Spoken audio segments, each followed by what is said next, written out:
हाँ जी, नमस्कार। स्वागत है आप सभी का आपके अपने YouTube channel you study zone पर।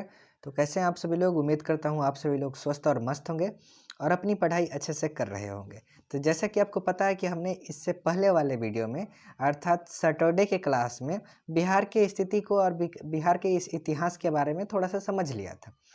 अब इस वीडियो में हमें क्या जानना है? इस वीडियो में हमें जानना है बिहार के पिछड़ेपन के कारण जानना है। और बिहार के पिछड़ेपन का कारण हम लोग इस वीडियो में जानेंगे। साथ में यह भी जानेंगे कि बिहार को पिछड़ेपन से कैसे हम लोग एक समृद्ध राज्य बना सकते हैं। बिहार अभी तो पिछड़ा राज्य है, बिहार को कैसे एक समृद्ध राज्य बना सकते हैं, ठीक है? तो इन दोनों पॉइंट्स के बारे में हम लोग जानेंगे, पिछड़ेपन के कारण और पिछड़ेपन से दूर बिहार को एक विकसित राज्य बनाने के कारण, साथ में पॉवर्टी लाइन क्या है मतलब गरीबी रेखा क्या है, इन सभी चीज़ों के बारे में आज हम डिटेल में एनालिसिस करेंगे। और आज अपने क्लास 10th के इकोनॉमिक्स के चैप्टर 1 का हम लोग पूरी तरह से समापन कर देंगे इसी वीडियो में। तो वीडियो में आप लोगों को शुरू से लेकर के लास्ट तक बने रहना है, ठीक है?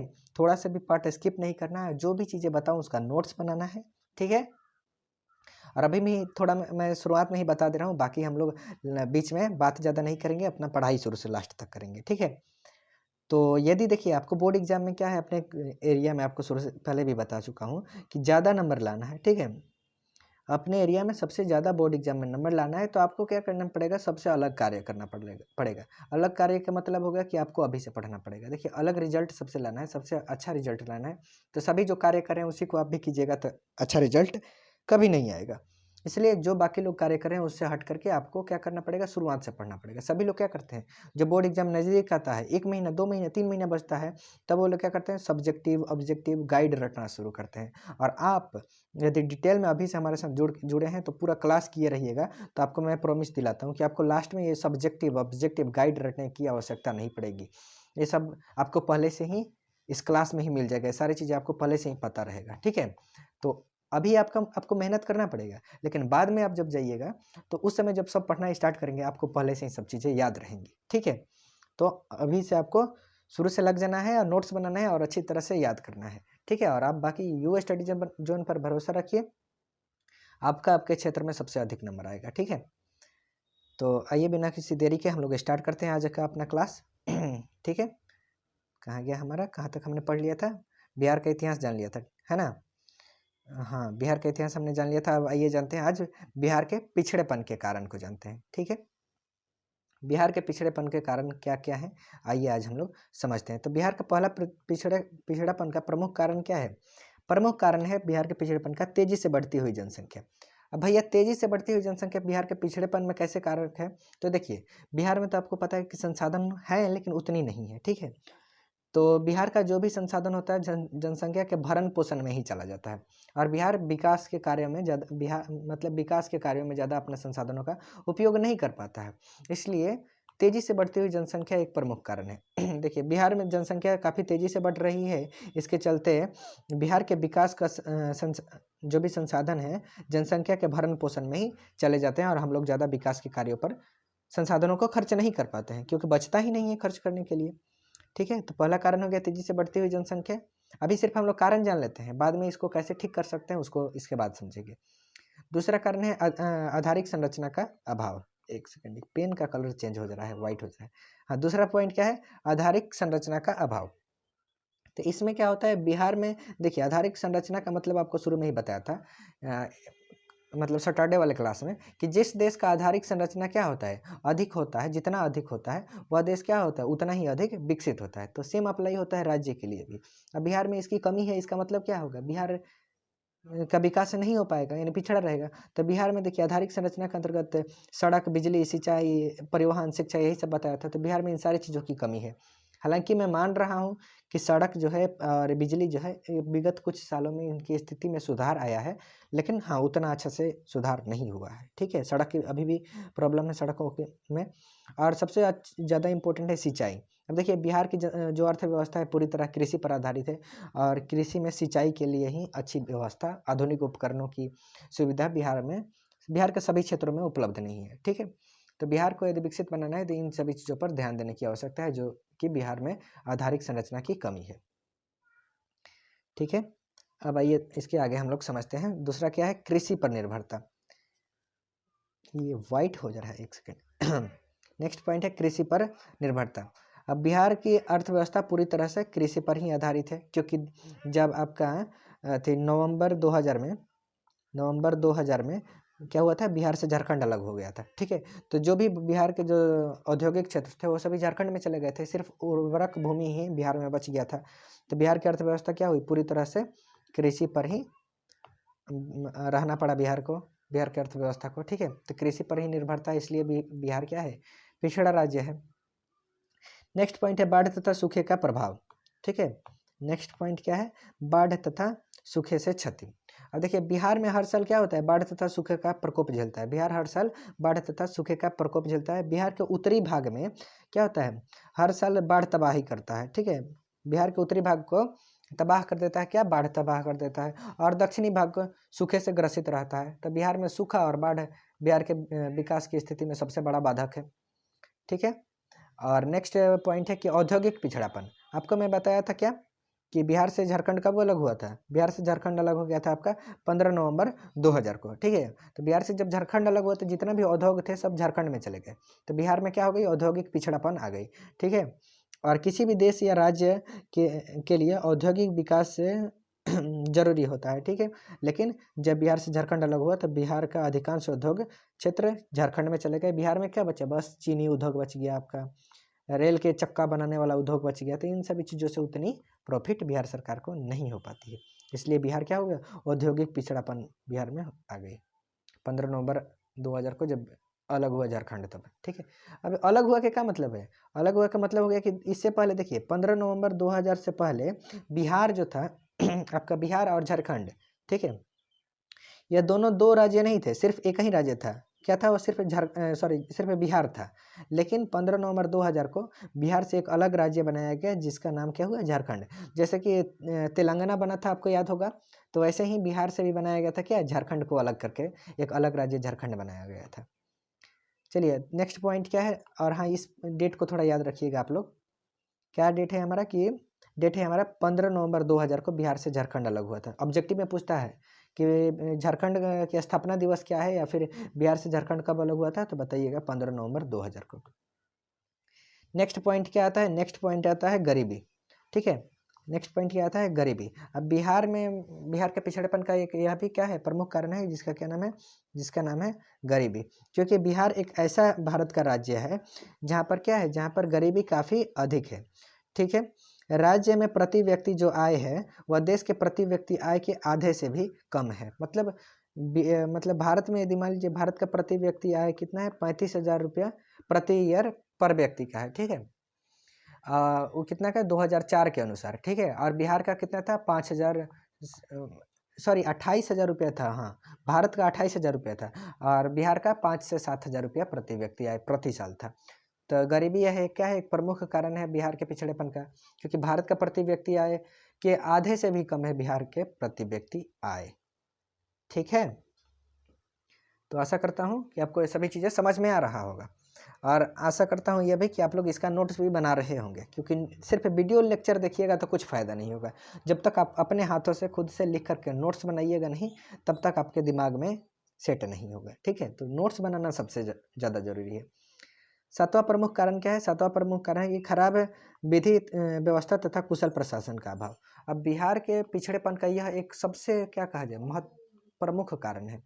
कैसे प्रमुख कारण है, क्योंकि देखिए बिहार में वर्षों से तक क्या रहा है, कानून व्यवस्था जो था बहुत ही कमजोर रहा है, जिसके कारण नागरिक अपने उद्योग को शांतिपूर्वक नहीं चला पा रहे थे।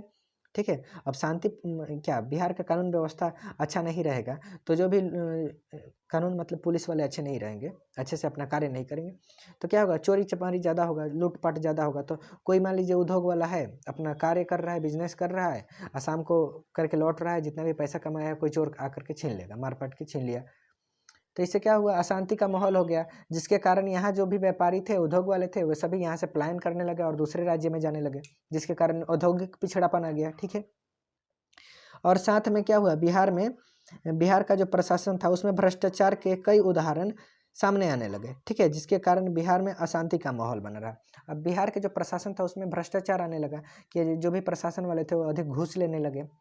ठीक है, तो इन सभी के चलते भी बिहार में क्या हुआ, पिछड़ापन का उभार हुआ। और बिहार एक पिछड़ा राज्य बन के रह गया। जैसे बिहार का इतिहास आपको मैं बताया था कि उतना समृद्धशाली जो बिहार था वह इतना पिछड़ापन कैसे हुआ, वह इतना पिछड़ा इन्हीं सब कारणों के चलते हुआ। तेजी से बढ़ती हुई जनसंख्या, आधारिक संरचना का अभाव, कृषि, बाढ़ तथा सूखे से क्षति, औद्योगिक पिछड़ापन, गरीबी और खराब विधि और प्रशासन, कुशल प्रशासन का अभाव ही क्या किया, हमारे उस समृद्धशाली बिहार को क्या किया, एक पिछड़ा राज्य बनाया। अब आप ही मानिए ना, जिस बिहार ने पूरे विश्व को पढ़ाया हो, उस बिहार की यह स्थिति हो कि उसके स्टूडेंट्स को ग्रामर और ज्योग्राफी का स्पेलिंग नहीं पता हो, ऐसा होना चाहिए नहीं ना। लेकिन ये सभी ये 7 कारण ही हुए जिसके कारण बिहार की ये दुर्दशा हुई। अब चलिए, हमने तो बिहार के पिछड़ेपन के इतने कारण जान लिए, ठीक है। अब इसको ठीक कैसे किया जा सकता है, आइए उसको समझते हैं। तो आइए अब समझते हैं कि बिहार के पिछड़ेपन को दूर करने के उपाय। देखिए, बिहार के पिछड़ेपन को दूर करना है तो सबसे अधिक जरूरी क्या है, बिहार के आर्थिक विकास की गति को तेज करना पड़ेगा, ठीक है। बिहार के आर्थिक विकास की गति को हम लोग तेज करेंगे तभी बिहार का विकास हो पाएगा, ठीक है। इसी संदर्भ में हमारे पूर्व राष्ट्रपति डॉक्टर APJ अब्दुल कलाम का भी कहना था कि बिहार के विकास के बिना भारत के विकास संभव नहीं है, ठीक है। यानी भारत का विकास करना है तो पहले हमें बिहार को विकसित बनाना पड़ेगा, ठीक है। तो बिहार के पिछड़ेपन के कोई एक, जिस तरह बिहार के पिछड़ेपन का 7 गो कारण था, वैसे ही बिहार के पिछड़ेपन को दूर करने के लिए 7-8 गो कारण है। आइए उनको समझते हैं। बिहार के पिछड़ेपन को दूर करने के लिए निम्न उपाय किए जा सकते हैं। कौन कौन से उपाय किए जा सकते हैं? पहला है जनसंख्या पर नियंत्रण। अब जनसंख्या पर आपको मैं बताया था कि बिहार का जितना भी संसाधन होता है जनसंख्या के भरण पोषण में ही चला जाता है। तो हमें क्या करना चाहिए, जनसंख्या पर नियंत्रण करना चाहिए। जनसंख्या कम होगा तो संसाधनों का कम उपयोग होगा भोजन भरण पोषण करने में, यानी संसाधन बचेंगे तो हम लोग विकास के कार्य में भी संसाधनों का उपयोग कर सकेंगे। तो जनसंख्या पर नियंत्रण कैसे करेंगे? परिवार नियोजन करेंगे और महिलाओं को शिक्षित बनाएंगे, तभी जनसंख्या पर नियंत्रण की जा सकती है। नहीं तो जनसंख्या इतने लोग बढ़ा रहे हैं कि क्या किया जा सकता है। बिहार के लोगों को समझ में आता है कि ज़्यादा जनसंख्या रहेगा मतलब उनके ज़्यादा लड़के उड़के रहेंगे तो किसी से झगड़ा होगा तो लाठी लेकर के सब लड़ने चले जाएगा। ये सभी क्या, जिनके पास ज़्यादा मतलब लोग होंगे वो क्या होंगे, किसी भी युद्ध में जीत जाएंगे, लड़ाई मारपीट में जीत जाएंगे। तो अरे भाई, दुनिया में सब चांद पे जा रहा है, मंगल पे जा रहा है, अभी हम लोग बिहारी लाठी पे अड़े हैं। थोड़ा यहाँ पे समझने की आवश्यकता है, ठीक है। तो मतलब जनसंख्या पर नियंत्रण कैसे किया जा सकता है? परिवार नियोजन के द्वारा किया जा सकता है और महिलाओं को शिक्षित करना पड़ेगा, तभी क्या होगा, जनसंख्या पर नियंत्रण होगा, ठीक है। दूसरा पॉइंट क्या है? दूसरा पॉइंट है कि हमारा कि कृषि का तेजी से विकास। अब देखिए, बिहार को आपको मैं बताया था कि बिहार का जो जीवन है वो पूरी तरह से कृषि पर आधारित है और बिहार की जो अर्थव्यवस्था है वो भी पूरी तरह से क्या है, कृषि पर आधारित है। तो ऐसा करना चाहिए कि कृषि को ही तेजी से विकास करना चाहिए। कृषि में जो भी आधुनिक मतलब तकनीक है, आधुनिक तरीके से कृषि का विकास करना चाहिए और उत्तम बीज मतलब अच्छी क्वालिटी के बीज और अच्छी क्वालिटी के खाद की व्यवस्था करनी चाहिए और सिंचाई की भी अच्छी व्यवस्था करनी चाहिए। जिससे क्या होगा, जिससे फसल अच्छा होगा, फसल अच्छा होगा तो अनाज अच्छा मिलेगा और अनाज अच्छा मिलेगा तो उसको बेच करके क्या होगा, बिहार के आर्थिक विकास में तेजी आएगी, गति आएगी, ठीक है। तो कृषि का भी तेजी से विकास करना बिहार के विकास में एक महत्वपूर्ण योगदान होगा, ठीक है। और नेक्स्ट पॉइंट है बाढ़ से नियंत्रण। अब आप ऊपर जाना था कि बाढ़ क्या है, बिहार के कृषि को हर साल बर्बाद करता है और एक साइड में जो होता है उधर सूखा आ जाता है। तो इस पर नियंत्रण करने की आवश्यकता है। तो नियंत्रण कैसे किया जा सकता है? तो देखिए, बिहार में बाढ़ आता है नेपाल की नदियों के द्वारा, ठीक है। तो नेपाल सरकार की मदद से क्या करना चाहिए, बाढ़ नियंत्रण पर कार्य करना चाहिए, ठीक है। और नदियों को परस्पर जोड़कर रिवर इंटरलिंकिंग के द्वारा क्या करना चाहिए, नहरों का निर्माण करना चाहिए और जिस भाग में अधिक पानी है उधर से अधिक पानी को, जिधर सुखाड़ पड़ रहा है उधर पानी ले जाना चाहिए कि बिहार में जो है बाढ़ की समस्या भी समाप्त हो जाए और सूखेपन की भी समस्या समाप्त हो जाए। इधर मान लीजिए अधिक पानी है तो इधर के पानियों को नहर बनाइए और इस साइड लेकर के चले जाइए। नहर के द्वारा तो इधर से का जो एक्स्ट्रा पानी होगा उधर चला जाएगा, तो इधर सिंचाई के यानी सूखे की जो समस्या है वो भी खत्म हो जाएगी और इधर जो बाढ़ की समस्या है वो भी खत्म हो जाएगी। तो इस पर ध्यान देने की आवश्यकता है और नेपाल सरकार के सहयोग से हमारे भारत सरकार और बिहार सरकार को इस पर कार्य करने की आवश्यकता है, ठीक है। चलिए नेक्स्ट पॉइंट जानते हैं, आधारिक संरचना का विकास। अब आधारिक संरचना का विकास किया जाएगा तभी हमारे बिहार का भी विकास होगा। आपको बताया हूं मैं कि जिस देश का आधारिक संरचना यानी आधारिक ढांचा विकसित होगा वही देश या वही राज्य विकसित होता है। तो बिहार में क्या करना चाहिए, बिजली का उत्पादन करना चाहिए, अधिक उत्पादन करना चाहिए, सड़क व्यवस्था में सुधार लानी चाहिए, ठीक है। और शिक्षा तथा स्वास्थ्य की सुविधाओं में भी सुधार लाने की अति आवश्यक है। क्योंकि देखिए शिक्षा तो और इम्पोर्टेंट है कि किसी भी समाज का या फिर किसी भी देश या राज्य का, सभ्यता का यदि विकास करना है तो उसमें सबसे बड़ा योगदान क्या होता है? शिक्षा ही है। शिक्षा ही भविष्य का निर्माण करता है, तो इसलिए सबसे ज़्यादा जरूरी हो गया शिक्षा। तो आधारभूत संरचना पर भी ध्यान दिया जाएगा तो बिहार का विकास किया जा सकता है। ठीक है, आइए नेक्स्ट पॉइंट जानते हैं हम लोग। हाँ, नेक्स्ट पॉइंट क्या है हमारा? गरीबी दूर करना। ठीक है, एक सेकेंड। गरीबी दूर करना। अब देखिए बिहार में क्या होता है, बिहार में गरीबी का सबसे अधिक प्रभाव है, क्योंकि इसमें बिहार में 42% से अधिक लोग गरीबी रेखा के नीचे अपना जीवन यापन करते हैं। गरीबी रेखा क्या है इसको मैं नीचे आपको बताऊंगा। ठीक है, इंग्लिश में इसका पॉवर्टी लाइन कहा जाता है। ठीक है, गरीबी रेखा नीचे हम लोग पढ़ेंगे।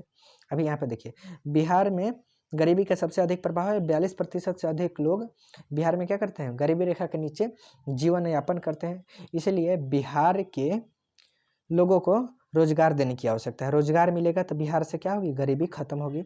ठीक है, और जो लोग अधिक थोड़ा सा पढ़े लिखे हैं, जागरूक हैं, उनको स्वरोजगार के लिए मतलब जॉब क्रिएशन के लिए प्रशिक्षित यानी ट्रेनिंग देने की आवश्यकता है कि वे लोग स्टार्टअप शुरू कर सकें। क्या शुरू कर सकें?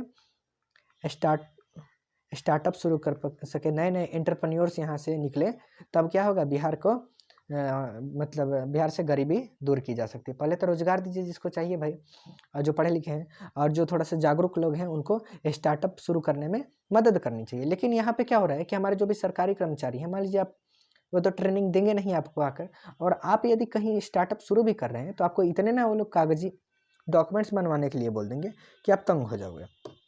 और उसमें भी एक डॉक्यूमेंट आप बनवाने जाओ तो क्या करेंगे? बोलेंगे कि हाँ वहाँ उस ऑफिसर के पास जाओ, दूसरे ऑफिसर के पास भेजेगा, वो दूसरे के पास भेजेगा, वो बोलेगा कि जाइए हमारे सीनियर से मिलिए। सीनियर से मिलने जाइएगा तो बोलेगा 4 दिन बाद आइए। तो आपको इतना ना कुदाएगा इधर उधर कि आप यदि खुद से भी करना चाह रहे हैं तो उसमें इतना बाधक आ जा रहा है। ठीक है, तो जहाँ मतलब गवर्नमेंट को मदद करनी चाहिए वहाँ गवर्नमेंट के कर्मचारी जो हैं आपको इतना कुछ मतलब इधर उधर परेशान करेंगे कि आप खुद थक जाइएगा। ठीक है, लेकिन कोई बात नहीं, इस चीज़ों पर ध्यान देना चाहिए। अब इसका एक छोटा सा एग्जांपल आप ले सकते हैं कि आपका जो बैंक है, ठीक है, बैंक 2 प्रकार का होता है। एक तो होता है गवर्नमेंट बैंक और एक होता है आपका मतलब प्राइवेट बैंक। ठीक है, प्राइवेट बैंक में आप किसी में भी जाइए, जैसे कि आईसीआई बैंक हो गया, आईसीआई बैंक हो गया, इसमें आप जा रहे हैं तो क्या होगा? इसमें आपको अच्छा से इज्जत दे करके आपका सारा कार्य करेगा। वही किसी गवर्नमेंट जॉब में जाइए, इतना भीड़ होगा, इतना ऐसे होगा कि आपको बातों भी बढ़िया से नहीं सुनेगा। 4 हाली उससे पूछिए तो 1 बार जवाब देगा। ये सब हाल है। तो एक छोटा सा कर्मचारी आपका मतलब बिहार में अपने आप को तोप इतना बड़ा समझता है। तो इस तरह से रहेगा मतलब प्रशासन हमारे बिहार का, तो विकास कैसे किया जा सकता है? तो बिहार में इन सभी चीज़ों की कमी है, और इन सभी चीज़ों पर यदि ध्यान देती है हमारी स्टेट गवर्नमेंट या केंद्र सरकार ध्यान देती है, तब जाकर के बिहार की स्थिति भी अन्य राज्यों की स्थिति मतलब तुलना में अच्छी हो पाएगी। ठीक है, चलिए अब नेक्स्ट पॉइंट हमें जानना क्या है? शांति व्यवस्था की स्थापना। क्या? शांति व्यवस्था की स्थापना। अब देखिए बिहार में आपको बताया था कि अशांति हो गया था, क्या? कुशल प्रशासन के अभाव के कारण से, जिसके कारण जितने भी यहाँ पे व्यापारी थे वे सभी देश छोड़ करके मतलब सॉरी राज्य छोड़ करके यहाँ से पलायन करने लगे और दूसरे दूसरे राज्य में जाकर के अपना उद्योग शुरू किए। तो यदि हम लोग बिहार में शांति व्यवस्था के करेंगे, स्थापना करेंगे, तब क्या होगा? जिससे व्यापारी बिहार में आकर के अधिक से अधिक व्यापार कर सकेंगे। अधिक से अधिक बिहार में आकर के व्यापार करेंगे तो बिहार का जो जीडीपी होगा वह बढ़ेगा, और जीडीपी बढ़ेगा तो बिहार के आर्थिक विकास में मदद आएगी, और आर्थिक विकास में मदद होगा तो बिहार अपने आप विकसित राज्य बन जाएगा। ठीक है, तो इस पर हमें ध्यान देने की आवश्यकता है हमारे स्टेट गवर्नमेंट को। ठीक है, अब नेक्स्ट पॉइंट है कि सुरक्षित तथा ईमानदार प्रशासन। ठीक है, बिहार के आर्थिक विकास के लिए सुरक्षित तथा कुशल प्रशासन की आवश्यकता है। कुशल प्रशासन यानी और ईमानदार प्रशासन मतलब टेबल के नीचे से घूस लेने वाला प्रशासन नहीं होना चाहिए, ईमानदार होना चाहिए, जो कि आपको यदि कोई विकास का आप कार्य कर रहे हैं तो उसमें आपका मदद करे, ना कि पैसे के चक्कर में किसी और का मदद कर दे जो गुनहगार है उसी का। तो इन सभी चीज़ों पर भी ध्यान देने की आवश्यकता है। ठीक है, नेक्स्ट पॉइंट आइए देखते हैं कि केंद्र से विशेष सहायता। यह सबसे ज़्यादा इंपॉर्टेंट है, क्योंकि देखिए बिहार क्या है? एक पिछड़ा राज्य है। ठीक है, तो पिछड़ेपन को दूर करने के लिए केंद्र से अधिक मात्रा में संसाधनों का हस्तांतरण करना चाहिए, मतलब ट्रांसफ़र करना चाहिए। क्योंकि बिहार एक पिछड़ा राज्य है, इसलिए इसे विशेष राज्य की दर्जा देनी चाहिए, और केंद्र से सहायता मिलेगा अधिक तो ही बिहार का क्या किया जाएगा? अच्छा से विकास किया जा सकता है। अब कुछ लोग बोलेंगे कि अच्छा तुम ही चालाक बन रहे हो। बिहार को सिर्फ ही मतलब विशेष राज्य का दर्जा क्यों देना चाहिए? तो देखो, सिर्फ बिहार को ही विशेष राज्य का दर्जा नहीं मिला है। उससे पहले जब जम्मू कश्मीर भारत का एक राज्य था, अभी जम्मू कश्मीर केंद्र शासित प्रदेश बन गया है। तो जब केंद्र शासित प्रदेश नहीं था, राज्य था, तो भी उस समय क्या था, इसको विशेष राज्य की दर्जा प्राप्त थी। पंजाब को भी विशेष राज्य की दर्जा प्राप्त थे।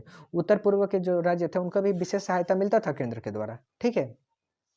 तो ये सभी को विशेष सहायता देकर के विकसित राज्य बनाया जा रहा है। तो बिहार भी तो पिछड़ा राज्य है, इसको भी विशेष राज्य का दर्जा मिलना चाहिए और केंद्र से अधिक संसाधन मिलेंगे। अधिक संसाधन मिलेगा तो बिहार की स्थिति भी ठीक होगी, और बिहार जब विकास करेगा तो भारत भी विकास करेगा। क्योंकि हमारे कलाम साहब APJ अब्दुल कलाम ने ही कहा था कि बिहार के विकास के बिना भारत का विकास करना संभव नहीं है। तो बिहार के विकास पर केंद्र सरकार को भी थोड़ा ध्यान देना चाहिए, ठीक है। ओके, तो ये 8 पॉइंट थे जिनके आधार पर हम लोग क्या कर सकते हैं, बिहार के विकास की, आर्थिक विकास की प्रक्रिया को तेज कर सकते हैं, ठीक है। तो हमने यहाँ पर के क्या जान लिया, बिहार के मतलब पिछड़ेपन का भी कारण जान लिया, और पिछड़ेपन को कैसे दूर कर सकते हैं उसको भी जान लिया। तो आप लोग इसका स्क्रीनशॉट लेकर के कॉपी में नोट्स बना लीजिएगा। और एक बात आपको यहाँ पे मैं समझा दूँ, इसको आप ऐसे ले रहे होंगे तो थोड़ा सा इस पर ध्यान दीजिए, क्योंकि देखिए बोर्ड एग्जाम में क्वेश्चन पूछता है, ठीक है। सोशल साइंस में आपको ये क्वेश्चन आएगा, दीर्घ उत्तरीय में कभी कभी 5 नंबर का क्वेश्चन दे देता है कि बिहार के पिछड़ेपन को दूर करने का उपाय बताइए, ठीक है। तो उसमें आपको यही सारी चीज़ें बताना है। 1 नंबर लिख, मतलब यह क्वेश्चन पूछेगा कि बिहार के पिछड़ेपन का कारण बताइए, तो हेडिंग बनाइएगा, तीर का चिन्ह दीजिएगा और लिखिएगा कि बिहार के पिछड़ेपन के निम्नलिखित कारण है। 1 नंबर डालिएगा, तेजी से बढ़ती हुई जनसंख्या। दीर्घ उत्तरीय का प्रश्न होगा 5 नंबर का, तो ये थोड़ा सा जो डिस्क्रिप्शन बताया हूँ ये सब लिखा हूँ, इस सबको भी लिख दीजिएगा। उसके बाद 2 नंबर लिखिएगा, आधारिक संरचना, 3 नंबर, 4 नंबर, 5 नंबर चाहोगे, सब लिख करके ये सब लिख दीजिएगा, आपको 5 नंबर मिल जाएगा, ठीक है। और यदि लघु उत्तरीय में रहेगा तो लिखिएगा कि बिहार के पिछड़ेपन के निम्नलिखित कारण है, और सिर्फ ये जो मैंने पीला कलर से यहाँ पे हेडलाइन बनाया है, इस सब को आप लिख दीजिएगा, तो आपके लघु उत्तरीय प्रश्न का आंसर हो जाएगा, ठीक है। तो इस सब पर आपको ध्यान देना है, ये नहीं कि ऐसे ही छोड़ दिए।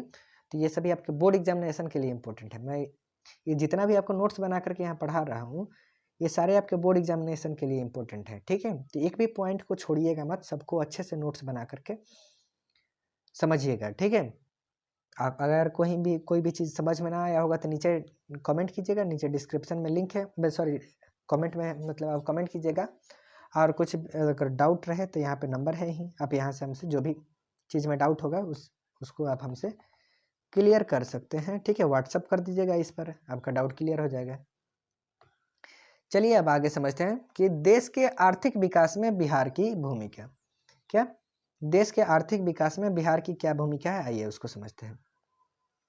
तो देखिए, बिहार का अगर बिहार की स्थिति को देखा जाए तो बिहार भौगोलिक क्षेत्र में भी और राजनीतिक क्षेत्र, और मतलब हर क्षेत्र में बिहार भारत में क्या करता है, एक अपना अलग ही स्थान है। भौगोलिक क्षेत्र में देखा जाए तो बिहार की क्षेत्रफल भी अच्छा खासा है, ठीक है। और जनसंख्या की तो बात ही अलग है, बिहार की तो जनसंख्या दूसरे स्थान पर है, यानी जनसंख्या भी भरपूर है। यानी भौगोलिक क्षेत्र तथा जनसंख्या दोनों ही दृष्टि से बिहार का स्थान भारत में एक अपना अलग महत्व रखता है। इसलिए यदि भारत का विकास करना है तो बिहार का विकास अति आवश्यक है, ठीक है। अब देखिए कि बिहार का राजनीतिक क्षेत्र भी देखा जाए तो बिहार से बड़े बड़े दिग्गज राजनेता निकले हैं, ठीक है। संसाधन के क्षेत्र में भी बिहार में भरमार है। अब संसाधन का मतलब यहाँ पे वो क्या खनिज लवण से नहीं है, यहाँ पे मानव संसाधन से, मतलब मजदूर अधिक आपको मिलते हैं। इन्हीं मजदूरों का उपयोग करके अधिक अधिक जो भी राज्य हैं वो बड़े बड़े बिल्डिंग, बड़े बड़े उद्योग बना ले रहे हैं। तो उन्हीं सब मजदूरों का उपयोग करके बिहार को भी अपना अलग अलग मतलब सेक्टर में क्या करना चाहिए, विकास करना चाहिए, ठीक है। तो बिहार में राजनीतिक क्षेत्र, संसाधन क्षेत्र तथा भौगोलिक क्षेत्र से किसी भी क्षेत्र से बिहार को क्या किया जा सकता है, नज़रअंदाज नहीं किया जा सकता है, ठीक है। और एक प्रसिद्ध अर्थशास्त्री थे जिनका नाम क्या था, जिनका नाम था कुजनेट था, ठीक है। नाम क्या था उस अर्थशास्त्री का, नाम था कुजनेट। उन्होंने विश्व के संदर्भ में कहा था कि गरीबी एक कैंसर रोग की तरह होता है। जिस प्रकार से कैंसर शरीर के एक छोटे से भाग का कैंसर पूरे शरीर को क्या करता है, विषाक्त कर देता है। एक सेकंड, जिस प्रकार कहा गया, जिस प्रकार शरीर के एक छोटे से भाग का कैंसर पूरे शरीर को विषाक्त कर देता है, ठीक उसी प्रकार किसी एक भाग की गरीबी पूरे विश्व की संपन्नता के लिए घातक है।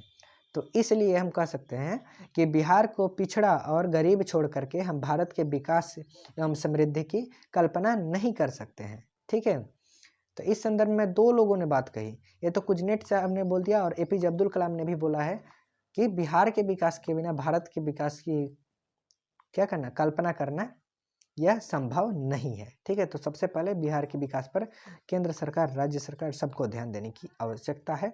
और यह भी एक फैक्ट है कि विगत कुछ सालों में बिहार के विकास की स्थिति में अच्छा ग्रोथ आया है, तो यह एक अच्छी बात है।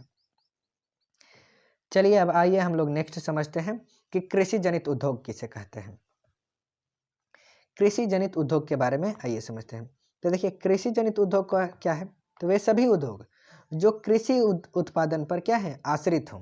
ठीक है, ऐसे उद्योग जो कृषि उत्पादन पर आश्रित होते हैं अथवा जिनके उत्पादन में कृषि क्षेत्रों से कच्चा माल आता है, उसे क्या कहा जाता है, उसे कृषि जनित उद्योग कहा जाता है। ठीक है, मतलब कोई उद्योग है, ठीक है, उसको उस उद्योग में जो भी सामान बनता है, उस सामान को बनाने के लिए खेतों से क्या कच्चे माल को लाया जाता है, तो उस उद्योग को हम लोग क्या कहेंगे, कृषि जनित उद्योग कहेंगे। जैसे कि मान लीजिए कुरकुरे बनाने वाला कंपनी है, ठीक है, कुरकुरे बनाने वाला कंपनी है, तो कुरकुरे किससे बनाएगी, मकई से बनाएगी। ठीक है, तो मकई कहाँ से मिलेगा, मक्का जिसको आप लोग कहते हैं, तो हमें मिलेगा आपको खेतों से, यानी कृषि से। तो कुरकुरे बनाने वाली कंपनी क्या हो गई, कृषि जनित उद्योग हो गई। पोटैटो चिप्स जो आता है, उसमें भी पोटैटो कहाँ से आता है, कृषि से ही आता है। ठीक है, कच्चा माल आता है आपके आलू कृषि से, और उससे बनता है पोटैटो चिप्स। तो पोटैटो चिप्स वाली कंपनी भी क्या हो गई, कृषि पर ही आधारित है। ठीक है, तो पोटैटो चिप्स, आपके सॉस वाले चिप्स, कुरकुरे वाला जो कंपनी हो गई, सॉस कंपनी हो गई, ये सारी कंपनियां किस पर आधारित है, कृषि जनित उद्योग ही हैं। ठीक है, यानी जो कंपनी कृषि पर यानी खेती पर आधारित है, उस कंपनी को क्या कहा जाता है, कृषि जनित उद्योग। ठीक है, आशा करता हूँ आपको समझ में आया होगा। अब आइए समझते हैं हम लोग गरीबी रेखा के बारे में, यानी पॉवर्टी लाइन के बारे में, कि गरीबी रेखा किसे कहते हैं। तो देखिए, गरीबी को निर्धारित करने के लिए, एक सेकंड, कॉलर चेंज हो जाता है इसलिए दिक्कत होता है। हाँ, गरीबी को निर्धारित करने के लिए योजना आयोग द्वारा, किसके द्वारा, तो योजना आयोग द्वारा, ये इस बात को ध्यान रखिएगा, गरीबी को निर्धारित करने के लिए योजना आयोग द्वारा एक क्या बनाया गया है, योजना आयोग द्वारा एक बॉर्डर लाइन बनाया गया है। ठीक है, बॉर्डर लाइन किया गया है, जिसे हम लोग क्या कहते हैं, गरीबी रेखा कहते हैं। ठीक है, और गरीबी रेखा को वह किस में मापता है, तो गरीबी रेखा को मापने का उसका मापदंड कैलोरी मापदंड है। क्या है, कैलोरी मापदंड पर आधारित है। अब कैलोरी मापदंड क्या है, आइए इसको बताता हूँ। कैलोरी मापदंड का मतलब है कि ग्रामीण क्षेत्रों में प्रति व्यक्ति प्रतिदिन में क्या करना चाहिए, 24 मतलब 2400 यानी 2400 कैलोरी। ठीक है, तथा शहरी क्षेत्रों में 2100 कैलोरी, ठीक है, प्रति व्यक्ति प्रतिदिन निर्धारित किया गया है। ठीक है, मतलब अगर कोई गांव में व्यक्ति रह रहा है तो उसका प्रति व्यक्ति आय होना चाहिए प्रतिदिन 24 कैलोरी होना चाहिए, और शहर में 2400 कैलोरी, और शहर में कोई रह रहा है तो उसका प्रति व्यक्ति आय प्रतिदिन 2100 कैलोरी होना चाहिए। ठीक है, अगर इससे कम रह रहा है तो उस व्यक्ति को क्या कहा जाएगा, उसको कहा जाएगा कि वह व्यक्ति गरीबी रेखा के नीचे है। ठीक है, इंग्लिश में उसको कहा जाता है कि वह व्यक्ति बिलो पॉवर्टी लाइन है। क्या है, वह व्यक्ति बिलो पॉवर्टी लाइन है। ठीक है, अब देखिए यह जो है मतलब बिलो पॉवर्टी लाइन, यही मतलब गरीबी रेखा, तो यह अर्थशास्त्र में गरीबी को मापने का एक क्या है, काल्पनिक रेखा है। ऐसा कोई आपको चीज़ देखने के लिए नहीं मिलेगा, यह एक क्या है, एक काल्पनिक रेखा है, अनुमान के तरह तौर पर इसको रखा जाएगा। ठीक है, और जो लोग मतलब गांव में आपको मान लीजिए इतना 2400 कैलोरी तथा शहरों में 2100 कैलोरी, इससे कम उनका प्रति व्यक्ति आय है, तो उनको क्या कहा जाता है, उनको बिलो पॉवर्टी लाइन। इसी को शॉर्टकट में हम लोग क्या कहते हैं, शॉर्टकट में इसको BPL कहा जाता है। तो जिनका 2400 से कम रहता है उनको उनके लिए कौन सा कार्ड बनाया जाता है, BPL एक कार्ड बनता है। ठीक है, तो BPL का मतलब क्या हो गया कि वे लोग क्या है, मतलब गरीबी रेखा के नीचे हैं। ठीक है, यानी उनका प्रति व्यक्ति आय 2400 कैलोरी से भी कम है। ठीक है, तो आशा करता हूँ आपको गरीबी रेखा यानी पॉवर्टी लाइन भी समझ में आया होगा, और आपने इसका नोट्स भी बनाया होगा। ठीक है, क्योंकि जब तक देखिए आप वीडियो लेक्चर देख लीजिएगा, क्लास इस तरह अटेंड कर लीजिएगा, कोई फ़ायदा नहीं होगा। जब तक आप इसका पूरा अच्छी तरह से नोट्स नहीं बनाते हैं, तब तक आपको क्लास करने से कोई फ़ायदा नहीं है। क्योंकि इस तरह क्लास कीजिएगा भूल जाइएगा, लेकिन आप यदि नोट्स बनाते हैं तो सारी चीज़ें आपके दिमाग में सेट हो जाएंगी। ठीक है, इसलिए नोट्स बनाइए, सिर्फ क्लास अटेंड मत कीजिए। पढ़ने बैठ रहे हैं, ठीक है, पढ़ने के साथ साथ एक कॉपी भी साथ में ले लीजिए, और जो जो चीज़ें यहाँ पे मैं स्क्रीन पर आपको बताऊँ सबको कॉपी में नोट करते रहिए, तब जा कर के आपके दिमाग में चीज़ें हमेशा के लिए सेट हो जाएंगी। और महीना में नहीं तो सप्ताह में कम से कम एक बार जो पढ़े हैं उसको रिविज़न करते रहिए, कि आप जब बोर्ड एग्जाम तक पहुँचे तो चीज़ों को भूलेंगे नहीं। नहीं तो अधिकांश स्टूडेंट क्या होते हैं, अभी तो खूब मन से पढ़ लेंगे, लेकिन बाद में जा कर के क्या करते हैं, चीज़ों को भूल जाते हैं। तो नहीं, आपको क्या करना पड़ेगा कि आप अभी से कॉपी बनाइए, नोट्स बनाइए, और नोट्स बनाइएगा, और हर एक सप्ताह में क्या, हर एक सप्ताह में जो पढ़े हैं, हर 1 वीक में जो पढ़े हैं उसको रिवीजन कीजिए, रिवीजन करते रहिएगा, कभी नहीं भूलिएगा। और पढ़ के छोड़ दीजिएगा तो 1 महीना बाद लिप-पोत के बराबर कर दीजिएगा, दिमाग में कुछ नहीं रहेगा, ठीक है। चलिए, अब इसके बाद नेक्स्ट पॉइंट आता है हमारा नरेगा, कि ये समझते हैं नरेगा का मतलब क्या होता है। इसका पहले पेन का कलर चेंज किया जाए। नरेगा क्या है, ठीक है। नरेगा का फुल फॉर्म पहले ये समझते हैं, क्योंकि यह पूछता है एग्जाम में। नरेगा का फुल फॉर्म होता है national rural employment guarantee act. क्या होता है, national rural employment guarantee act, NREGA का फुल फॉर्म होता है। यह ग्रामीण रोजगार देने का एक राष्ट्रीय योजना है। कैसी योजना है, तो राष्ट्रीय योजना है, ठीक है। एक सेकेंड, हाँ, यह ग्रामीण रोजगार देने का यह एक क्या है, एक राष्ट्रीय योजना है। और इसके अंतर्गत साल में, मतलब ग्रामीण मजदूरों को क्या किया जाता है, साल में कम से कम 100 दिन रोजगार देने का व्यवस्था किया गया है। क्या किया गया है, नरेगा का फुल फॉर्म पूछा जाए, बताइएगा, national rural employment guarantee act, ठीक है, national rural employment guarantee act, ठीक है। यह क्या है, यह एक ग्रामीण रोजगार देने का राष्ट्रीय योजना है, ठीक है। और इसके अंतर्गत ग्रामीण मजदूरों को साल में कम से कम 100 दिन रोजगार देने का व्यवस्था किया गया है, और उसके लिए उन लोगों के लिए न्यूनतम मजदूरी भी निर्धारित किया गया है। मतलब एक सैलरी उनका फिक्स कर दिया गया है कि एक दिन काम करोगे तो तुमको इतना रुपया दिया जाएगा, 300 या फिर 400, ऐसे ही इसी के आसपास में है। दिन भर काम कीजिए, 300-400 रुपया लेकर के जाइए। तो आप गांव में आपने देखा होगा, मनरेगा नरेगा करके चीज़ें आपने सुना होगा, उसी को क्या कहा जाता है, नरेगा कहा जाता है। साल में 100 दिन रोजगार देने का प्रावधान है, और यह एक राष्ट्रीय योजना है जिसमें मजदूरों को साल में 100 दिन रोजगार दिया जाता है, ठीक है। मजदूरी भी उन लोगों का फिक्स है। चलिए, उसके बाद आता है पॉइंट आपका इंक्लूसिव ग्रोथ। क्या आता है, इंक्लूसिव ग्रोथ। तो आइए समझते हैं कि इंक्लूसिव ग्रोथ क्या है। इंक्लूसिव ग्रोथ का मतलब होता है सभी वर्गों, क्या होता है, सभी वर्गों के सामाजिक विकास की अवधारणा को इंक्लूसिव ग्रोथ कहते हैं, ठीक है। अब इसमें इस विकास का अर्थ क्या होता है, इंक्लूसिव विकास का अर्थ होता है कि देश के सभी क्षेत्रों और सभी वर्गों के विकास से है, ठीक है। विकास का मतलब देश के सभी क्षेत्रों और सभी वर्गों के विकास से है, तथा सभी वर्गों के विकास से हमारा मतलब है कि निष्पक्ष रूप से बिना भेदभाव के संपूर्ण समाज का विकास क्या कहलाता है, आपका इंक्लूसिव ग्रोथ कहला जाता है। अब विकास कैसा होना चाहिए, निष्पक्ष भावना से होना चाहिए। ये नहीं कि मान लीजिए कोई नेताजी आए, चुनाव में जीत गए, नेताजी जब चुनाव लड़ रहे थे तो उनको, मान लीजिए 2 क्षेत्रों से उनको चुनाव लड़ना, मतलब 2 टीम था जो उनको, मतलब हर नेता का सपोर्टर होता है कि एक सपोर्टर होता है कि यह आपको वोट देगा लो, और ये इस साइड वाले को, मान लीजिए 2 टोला हो गया, मान लीजिए इस टोले के लोग क्या किए, इनको, इस गांव के लोग इनको वोट दे दिए, और इस गांव के लोग इनको वोट नहीं दिए नेताजी को। तब विकास के लिए क्या करेंगे, मान लीजिए इनको कि रोड बनवाते हैं, तो इस गांव में रोड बनवा दिए, इस गांव में नल जल की सुविधा ला दिए, ठीक है, इस गांव में जितनी भी फैसिलिटी थी ला दिए, और इसमें क्या किए, इसमें छोड़ दिए, ठीक है। तो इस विकास को हम लोग क्या कहेंगे, इंक्लूसिव ग्रोथ नहीं कहेंगे। यदि नेताजी निष्पक्ष भावना से इस गांव में भी रोड बनवाए और साथ साथ इस गांव में भी रोड बनवाए, इस गांव में नल जल की योजना लाएं, साथ साथ इस गांव में भी नल जल की योजना लाएं, इसमें भी अन्य सुविधाएं उपलब्ध कराएं और इसमें भी अन्य जो भी सरकारी सुविधाएं उपलब्ध कराएं, तो इस विकास को क्या कहा जाएगा, इंक्लूसिव ग्रोथ, ठीक है। मतलब जिस विकास में बिना किसी भेदभाव का हो, जो विकास बिना किसी भेदभाव का हो, बिना किसी क्या होता है, मतलब वह विकास निष्पक्ष भावना से हो, तो ही उस विकास को क्या कहा जाता है, इंक्लूसिव ग्रोथ कहा जाता है। यहाँ परिभाषा है, आप नोट कर सकते हैं, ठीक है। तो आज हमारा क्या हुआ, क्लास 10th का इकोनॉमिक्स का चैप्टर 1 यहीं पे समाप्त हुआ। और आपके पास बुक होगा तो मैं आपको प्रॉमिस करता हूँ कि आप उसमें का जितना भी क्वेश्चन होगा ना, आप बनाइएगा, ठीक है। और एक भी यदि उस क्वेश्चन का आंसर यदि आपसे नहीं बना तो आप नीचे कमेंट कीजिएगा, ठीक है, क्योंकि आपको मैं जिस तरह से बताया हूँ, जिस तरह से चैप्टर 1 पढ़ाया हूँ, मैं आपको पूरा दावे के साथ कहता हूँ कि आप यदि क्वेश्चन बनाइएगा एनसीईआरटी में का या फिर भारतीय वन किसी में का भी, तो आपका एक भी ऐसा क्वेश्चन नहीं रहेगा कि जो आपसे छूट जाए। सारे क्वेश्चन का जवाब आप दीजिएगा। यदि आपने शुरू से हमारा क्लास अटेंड किया होगा, नोट्स बनाए होंगे, चीज़ों को समझे होंगे, मैं पूरे दावे के साथ कहता हूँ कि आपसे एक क्वेश्चन ऐसा नहीं होगा जो छूट जाए। ठीक है, तो बस इस वीडियो को यहीं समाप्त करते हैं।